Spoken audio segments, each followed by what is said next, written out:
Kalau ada orang menyakitimu, jangan berduka. Kalau ada tetangga, sahabat, kawan baik meninggalkanmu, jangan berduka lara.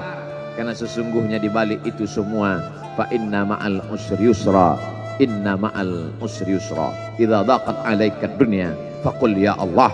Kalau terasa sempit dunia, mengadulah kepada Allah. Idza sa'alta fas'alillah. Kalau minta-mintalah kepada Allah. Wa idza sta'anta fasta'in billah. Kalau minta tolong, minta tolonglah kepada Allah.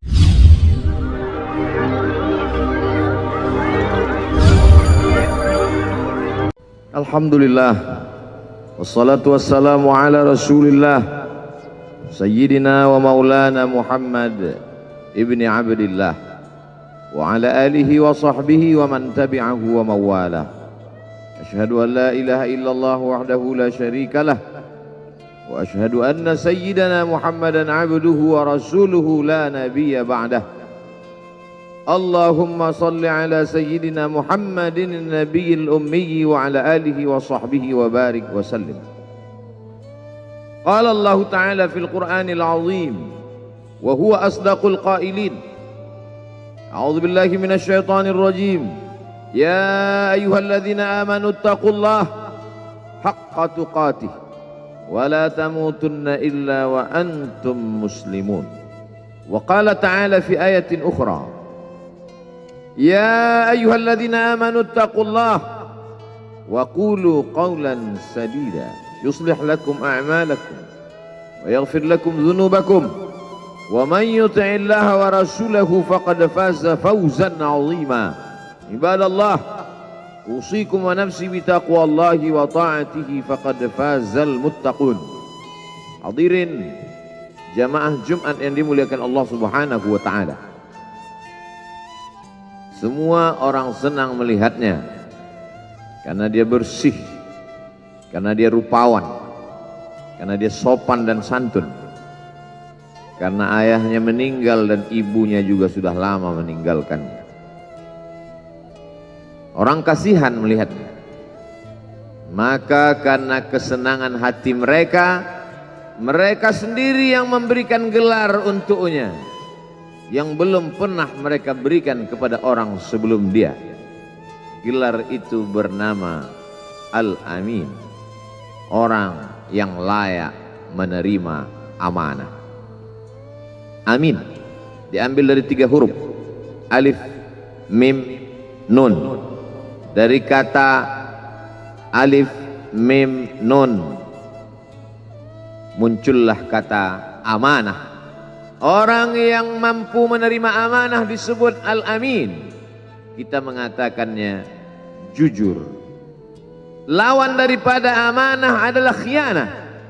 Al-Khain, pengkhianat. Dia tidak berkhianat. Dia adalah seorang yang mampu mengemban amanah dan terpercaya. Maka semua orang percaya kepada dia. Dari alif, mim, nun, juga akar yang sama dengan iman, akar kata yang sama dengan iman, maka iman berarti percaya. Dia adalah orang yang dipercaya karena memang dia mampu mengemban amanah. Kapan kebencian itu datang?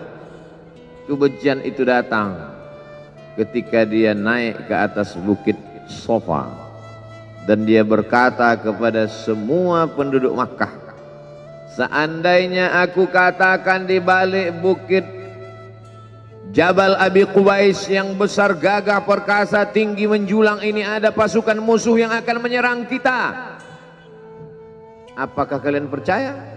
Semua mereka berkata, shadaqnaka, kami percaya karena memang kami menggelar engkau orang yang dapat dipercaya. Seandainya aku katakan bahwa ada pasukan musuh yang akan meluluh lantakkan, menghantam, membunuh kita, apakah kalian percaya? Mereka menjawab, shadaqnaka, kami percaya. Seandainya aku katakan bahwa aku menerima wahyu dari Allah dan aku diperintahkan Allah untuk mengabarkan kepada kalian yang baik-baik akan masuk surga, yang jahat-jahat akan masuk neraka, percayakah kalian? Disitulah perlawanan datang, bukan dari orang lain, bukan dari musuh, bukan dari lawan, perlawanan itu datang dari saudara kandung, dari ayah kandung yang masih ada hubungan darah. Tabban laka ya Muhammad alihadza jama'tana, celakalah engkau Muhammad, apakah hanya untuk ini saja kau kumpulkan kami hari ini? Allah membelanya, langsung Allah membelanya.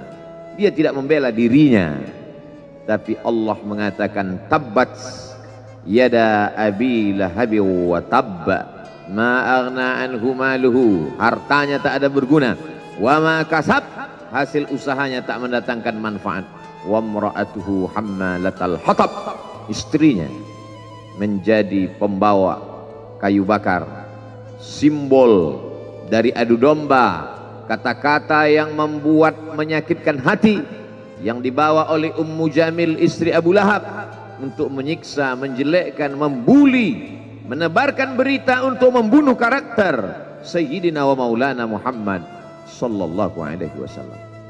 Ini bukti kalau hari ini ada anak muda yang rupawan, yang dermawan, yang disenangi lingkungannya, tidak ada orang yang tersinggung, biasa, karena Nabi Muhammad SAW juga pernah mengalami hal itu.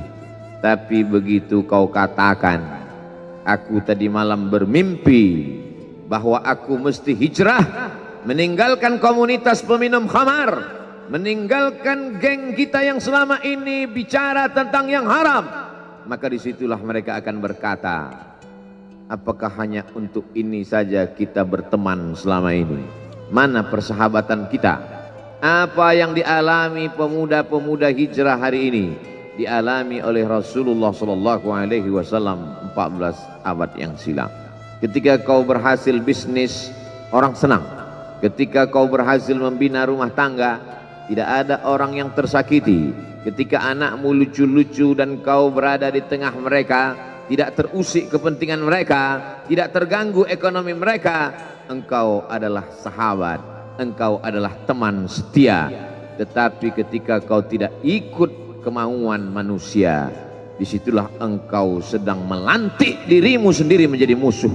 Maka Allah kuatkan hatimu. Wa in tuti aktsara man fil ardi, kalau kau ikut kebanyakan orang di atas muka bumi, yudilluka an sabilillah, mereka hanya akan menyesatkan engkau dari jalan Allah subhanahu wa ta'ala. Tapi api itu tidak pernah padam. Kalau dia padam, maka berakhirlah dakwah Islam. Dia terus bergelora, dia terus menyala, dia terus membakar kemunafikan, membakar kemusyrikan, sampai akhirnya embargo pun tiba. Jangan ada yang mau bergabung dengan kelompok Muhammad sallallahu alaihi wasallam. Jangan ada yang mau berkirim makanan, jangan ada yang mau berdagang, jangan ada yang mau menjalin transaksi. Mereka ingin membunuh secara perlahan-lahan. Jangan beli produknya, jangan duduk bersamanya, jangan berteman dengan dia. Kenapa kamu mau berfoto dengan dia? Kenapa kamu mau bergambar dengan dia? Kenapa kamu masih mau mendengar ceramah dia? Adakah orang yang mengalami hal itu hari ini? Adakah ketakutan-ketakutan dari hamba Allah yang mengatakan Allahu Akbar, Allah Maha Besar, tapi takut ditinggalkan kawan, cemas ditinggalkan sahabat? Maka itu pernah terjadi pada kelompok Sayyidina wa Maulana Muhammad sallallahu alaihi wasallam. Kalau pembunuhan karakter tidak berhasil, maka ada yang lebih dahsyat daripada itu. Mereka tawarkan dunia beserta isinya. Wallahi, demi Allah wahai paman, demi Allah wahai Abu Talib, law wada'u syamsa fi yamini wal qamara fi yasari, andai mereka letakkan matahari di tangan kananku, bulan di tangan kiriku, ala atruka hadzal amr, supaya aku tinggalkan dakwah ini, aku tidak akan meninggalkannya. Bujuk rayu mulai tiba. Itu terjadi pada diri Nabi Muhammad sallallahu alaihi wasallam. Kalau kau tidak mempan dimusuhi, kalau kau tidak mempan dirangkul, kau akan dipukul. Kalau kau tidak mempan dipukul, kau akan dirangkul. Berbagai macam cara, dari mulai yang paling keras sampai yang paling lembut, dari mulai yang paling lembut sampai yang paling keras, sampai akhirnya tempat bergantung itu hilang, lenyap, musnah. Ada 2 tempat bergantung, saudara kandung ayah Abu Talib. Mereka tidak mengusiknya karena dia keponakan Abu Talib.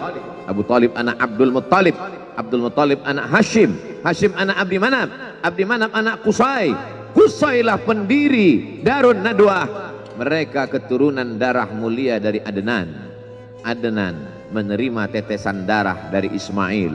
Ismail anak kandung Ibrahim alaihissalam. Jangan ganggu dia karena dia keponakan Abu Talib. Masih ada backing, tapi Allah ingin agar hati itu tidak bergantung kepada manusia. Dia buat Abu Talib meninggal dunia, masih ada lagi tempat bergantung. Dia yang dulu ketika kedinginan datang, dia yang menyelimuti. Yang dulu ketika ketakutan datang, dia yang menenangkan. Dia datang menemui Waraqah ibnu Naufal. Waraqah berkata, Namus, malaikat yang pernah datang kepada Ibrahim, yang pernah datang kepada Musa, yang pernah datang kepada Isa, sekarang dia datang kepada suamimu. Katakanlah, jangan takut, jangan cemas. Kalau nanti sampai masanya dia akan diusir dari kampung halamannya, aku orang pertama yang akan membelanya. Karena begitu yang kutemukan dalam kitab-kitab suci yang kubaca, kata Waraqah bin Naufal. Hari itu juga tempat bergantung itu patah. Khadijah menghadap Allah subhanahu wa ta'ala. Tak lagi ada makhluk tempat bergantung, tak ada lagi ranting tempat berhinggap, tak ada lagi batang kayu tempat berpegang. Allah ingin agar engkau berserah hanya kepada Dia saja. Tidak ada makhluk. Bersandar kepada makhluk akan kecewa, bersandar pada kayu yang rindang akan tumbang, bersandar kepada benda akan binasa, bersandar kepada sahabat akan berubah menjadi musuh. Bersandarlah kepada Dia, Hayyun Maha Hidup, la yamut, Dia tak pernah mati. Bersandarlah kepada Dia, Al-Aziz yang Maha Perkasa, Al-Jabbar yang Maha Berkuasa. Itu yang diinginkan Allah dari sosok Sayyidina wa Maulana Muhammad sallallahu alaihi wasallam. Dia pergi, sengaja dia pergi berjalan kaki, karena kalau dia pergi menunggang unta, mereka sudah mengintai, dia pasti lari, dia akan pergi ke tempat yang jauh. Sengaja dia pergi berjalan kaki. Lalu kemudian dia pun sampai ke suatu tempat. Dia berharap mereka adalah orang-orang yang lembut akan yang menerimanya, tapi dia tidak diterima dengan tala'al badru alaina. Dia tidak diterima sebagai ahlan wasahlan. Ahlan, keluarga, kau datang kami sambut sebagai keluarga. Sahlan, mudah, kau datang urusanmu mudah. Ahlan wasahlan. Tapi dia tidak dianggap sebagai keluarga, dia tidak dianggap sebagai sahlan, dia dianggap sebagai musuh. Dia dilempar dengan batu, dia dilempar dengan kayu, dia dilempar dengan tulang onta. Apa yang dia lakukan? Dia bersembunyi di balik bukit. Dia angkat kedua tangannya. Ilaika ashku dha'fa quwwati. Kepada engkau saja aku mengadukan kelemahanku. Wa qillata hilati, ketidakberdayaanku. Wa hawani bainan nas, aku hina di tengah mereka. Kalau dulu aku ada tempat bergantung, ada tempat bersandar, ada tempat mengadu, hari ini hanya engkau saja ya. Datanglah malakul jibal, malaikat penjaga segala bukit di atas dunia. Kau tunjuk mana bukit yang paling besar ya Muhammad, akan kutimpakan kepada mereka. Hati yang luka biasanya akan marah, akan kecewa, tapi itu tidak terjadi pada Nabi Muhammad sallallahu alaihi wasallam. Apa yang dia katakan? Asallah an yukhrij min aslabihim man ya'budullaha wa la yusyrika bihi syai'a.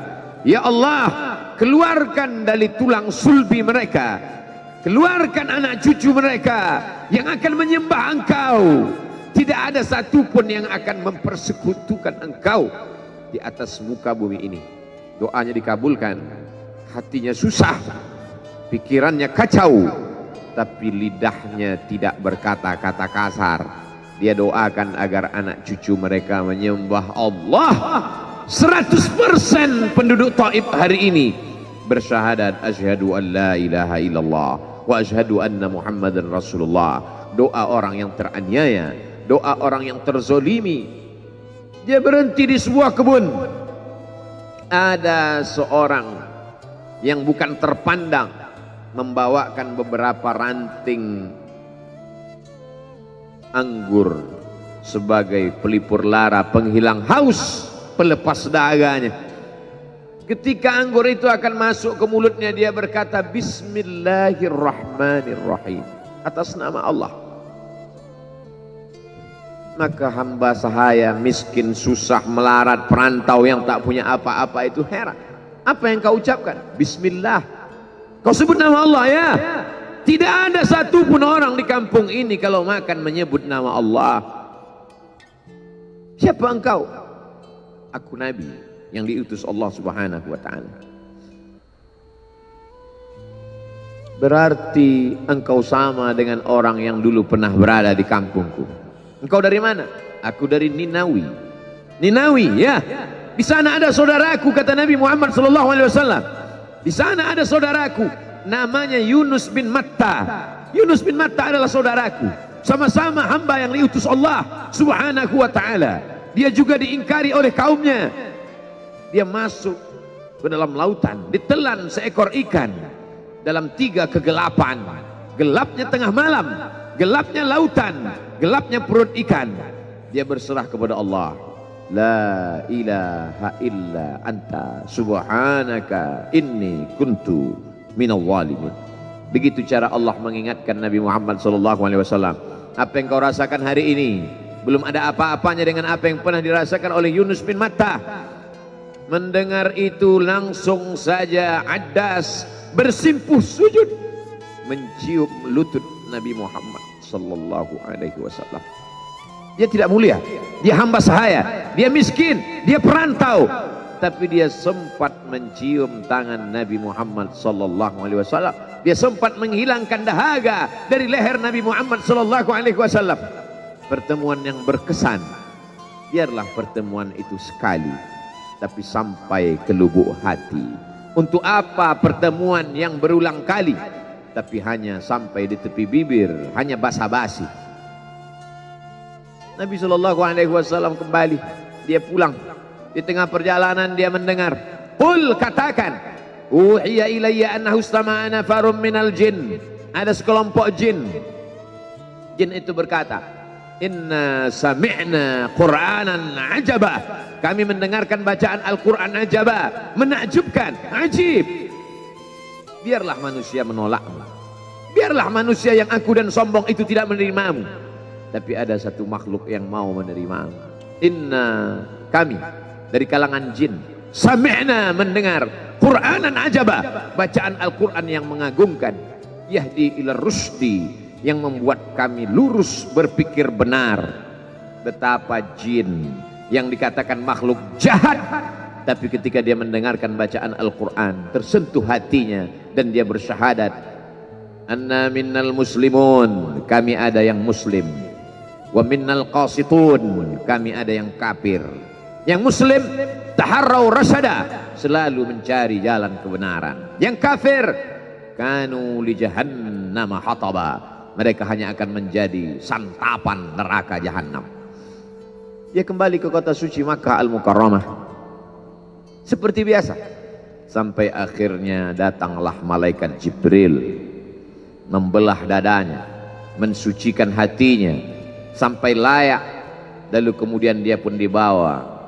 Subhanalladzi asra bi'abdihi lailan, maha suci Allah yang memperjalankan hambanya pada suatu malam, minal masjidil haram ilal masjidil aqsa, dari masjidil haram ke Masjidil Aqsa, alladzi barakna haulah, kami berkahi sekelilingnya. Untuk apa?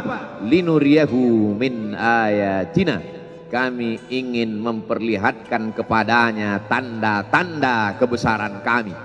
Selama ini dia hanya didengar, azab kubur didengar, neraka jahanam didengar, malaikat didengar. Hari ini kami ingin memperlihatkan tanda-tanda itu kepada hamba kami. Jangan bersedih ketika kau didustakan. Jangan bersedih ketika kau dibunuh karaktermu. Jangan berduka cita ketika tidak ada manusia yang menerimamu, karena sesungguhnya itu hanyalah cara Allah menguatkan hatimu, karena dia ingin mengangkat derajatmu, menempatkan di tempat yang terpuji, memperlihatkanmu sesuatu yang tidak pernah dia perlihatkan kepada manusia yang lain. Dia buat hatimu hancur berkeping agar tidak lagi ada tempat makhluk dalam hatimu, yang ada hanya Allah semata. Ma fi qalbi ghairullah. Pada saat itu mentalmu sudah kuat, layaklah engkau berada di tempat yang terpuji. Kalau ada orang menyakitimu, jangan berduka. Kalau ada tetangga, sahabat, kawan baik meninggalkanmu, jangan berduka lara, karena sesungguhnya di balik itu semua, fa inna ma'al usri yusra, inna ma'al usri yusra, idza daqat 'alaika dunya faqul ya Allah. Kalau terasa sempit dunia, mengadulah kepada Allah. Idza sa'alta fas'alillah, kalau minta-mintalah kepada Allah. Wa idza sta'anta fasta'in billah, kalau minta tolong, minta tolonglah kepada Allah. Iyyaka na'budu wa iyyaka nasta'in. Kepada Engkau kami menyembah, kepada Engkau kami beribadah, kepada Engkau kami bersimpuh sujud, kepada Engkau juga kami meminta pertolongan. Barakallahu li wa lakum fil Qur'anil azim, wa nafa'ani wa iyyakum bima fihi minal ayati wadh-dhikril hakim. وتقبل مني ومنكم تلاوته إنه هو الغفور الرحيم.